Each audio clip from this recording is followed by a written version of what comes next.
टीका बीमारी को जैसे नहीं लगवाया, मतलब बीमारी आ जाती है लोगों को, तो बीमारी आई अगर तो उस डर की वजह से नहीं लगवाया टीका।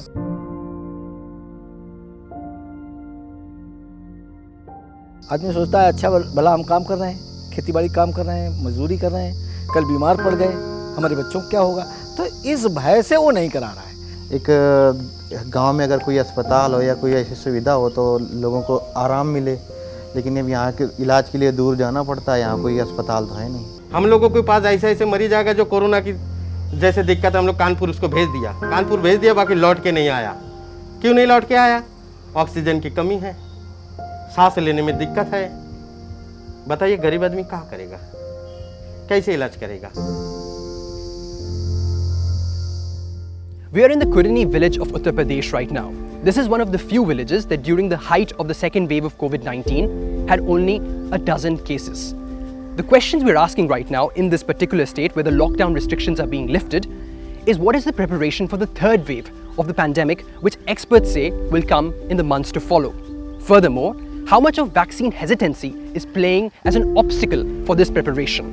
We're in Kundi village to ask those questions, which is rather a developed village compared to other rural parts of the country. Spread over 460 acres of land, Kundi village is home to nearly 3,600 people. The village has a functioning primary health center, a self-financed school of 700 students, and a vaccine program that has inoculated more than 1,000 people. But even in this relatively developed village, preparations for the third wave have staggered. One of the reasons for this is vaccine hesitancy. टीका बीमारी को जैसे नहीं लगवाया, मतलब बीमारी आ जाती है लोगों को, तो बीमारी आई अगर तो उस डर की वजह से नहीं लगवाया टीका। तो टीका तो हम नहीं लगवाएंगे, बिल्कुल नहीं ना। अच्छा, सरकार की तरफ से आपको ऐसा लगता है कि एक तरह से बताया नहीं गया सही से? कि बताया गया, सब कुछ किया गया है। उतने समय जब टीका लगाने आ रहे थे तो उतने समय चैत का भाव बताओ था, इसलिए नहीं लगवाया था हमने। ठीक ठीक ठीक। कि कहीं बीमार पड़ गए तो 8-10 बीघा गेहूँ थे, कौन काटता? But where does this fear or hesitancy come from? Ramesh Chandra Shukla, principal of the Jwala Prasad Inter College of the village, believes it is rooted in the government's inability to raise awareness with rural communities in mind. एक व्यक्ति लगवा कर गया, उसको बुखार आ गया। अब वो दूसरे को कहता है कि अगर आप ये लगवाते हो तो आप बीमार पड़ जाओगे। आदमी सोचता है अच्छा भला हम काम कर रहे हैं, खेती बाड़ी काम कर रहे हैं, मजदूरी कर रहे हैं, कल बीमार पड़ गए हमारे बच्चों को क्या होगा, तो इस भय से वो नहीं करा रहा है। उसका इस भय को दूर करना है। अगर कोई लगवाने के बाद बीमार भी पड़ा है तो इस कारण को 10 लोग उसको समझाने का प्रयास करें, सरकारी तंत्र से जुड़े लोग, प्राइवेट सेक्टर के लोग, कि नहीं ये तुम्हें बीमार होना ही था, इसमें वैक्सीनेशन से कोई लेना देना नहीं है। अगर वो ऐसा करते हैं निश्चित तौर से लोगों में जागरूकता आएगी, लोग करेंगे। तो सबसे पहले डॉक्टर, नर्सेस या आशा बहू ये लोग ये चर्चा करें, चौपाल लगाएं, वहाँ प्रधान जी हो गए, उनके मेंबर्स हो गए, उनके साथ बैठें कि भाई ये अच्छी चीज़ है। और तो ये गांव लेवल पर, शहर की बात हम नहीं कर रहे हैं, लेकिन गांव लेवल पर इससे होगा। पेपर में आपने निकाल दिया, किसी एक्टर का आपने निकलवा दिया, तो उससे कोई लाभ होने वाला यहाँ नहीं है। यहाँ इन जिनके पास वो बैठते हैं, जिसकी बात सुनते हैं, उन लोगों के माध्यम से इन तक ये पहुंचाना चाहिए कि नहीं हम इस तरीके से ठीक हो सकते हैं और हम एक बड़े खतरे को टाल सकते हैं। While vaccine hesitancy is one issue in the way of the preparations, another is the lack of better medical facilities. We spoke to the village Pradhan Ram Sakhi and her son Devendra.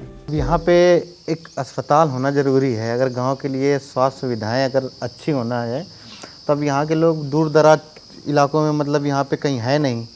एक गांव में अगर कोई अस्पताल हो या कोई ऐसी सुविधा हो तो लोगों को आराम मिले, लेकिन अब यहाँ के इलाज के लिए दूर जाना पड़ता है, यहाँ कोई अस्पताल तो है नहीं। यहाँ पे ग्राम पंचायत पे है एक अस्पताल, हालांकि वहाँ पे डॉक्टरों की इतनी नियुक्ति अच्छी नहीं है, वहाँ पे कोई डॉक्टर है नहीं बना है, लेकिन अब उसके लिए सरकार ये कार्रवाई करे, जानकारी दी गई है, उसके तहत वहाँ पे कुछ कार्यक्रम अब आगे। According to Pradhan Ram Sakhi, a lot of villagers, including herself, had to depend on a medical practitioner within the village in order to receive any medical treatment. These practitioners don't have formal degrees in medicine.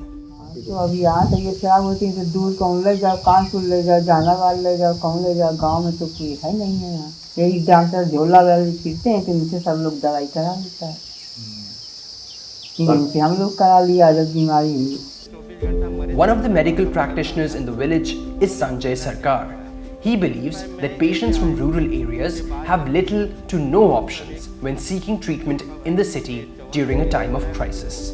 एक doctor होके साधारण practice हो गया, हमको इतना तकलीफ हुआ, ठीक है, तो आम आदमी को क्या होगा? वो कानपुर शहर में जाएगा, कोई अच्छा हॉस्पिटल में जाएगा, उसके लिए बेड खाली नहीं है, कारण उसके पास पैसा खुद ही नहीं है, रह गया।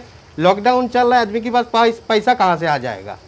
आदमी के पास पैसा है नहीं तो कानपुर वो जा नहीं सकता। हम लोगों के पास ऐसे ऐसे मरीज आएगा जो कोरोना की जैसे दिक्कत, हम लोग कानपुर उसको भेज दिया, कानपुर भेज दिया, बाकी लौट के नहीं आया। क्यों नहीं लौट के आया? ऑक्सीजन की कमी है, सांस लेने में दिक्कत है। बताइए गरीब आदमी क्या करेगा, कैसे इलाज करेगा? In case of an emergency, like a patient needing oxygen supply, villagers have to move to Kanpur city, which is 33 kilometers away. That is nearly an hour and a half by driving, and that too with no surety of a bed being available during a crisis. While hundreds of people have been vaccinated in the village, many are hesitant to get the jab. And even if they're ready, there is another obstacle. Like many other parts of rural India, people don't possess a smartphone over here, or an internet connection, or the know-how of applying online. In order to counter this issue, the government has instructed the village administration to direct people to Jan Seva Kendra points. We visited 4 of these Jan Seva Kendra points where online registrations were to be taking place for people interested in taking the vaccines. All of them said that they had received no one so far. All of this leaves the 18 to 45 age group stalling their inoculations. And if things are like this in this particular village with all the resources that it has, one has to ask, what is it like in other parts of the country which are less developed rural areas?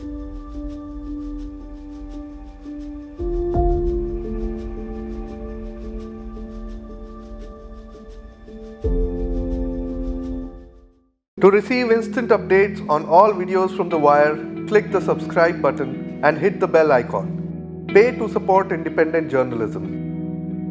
Click the link in the description and choose the amount you want to pay.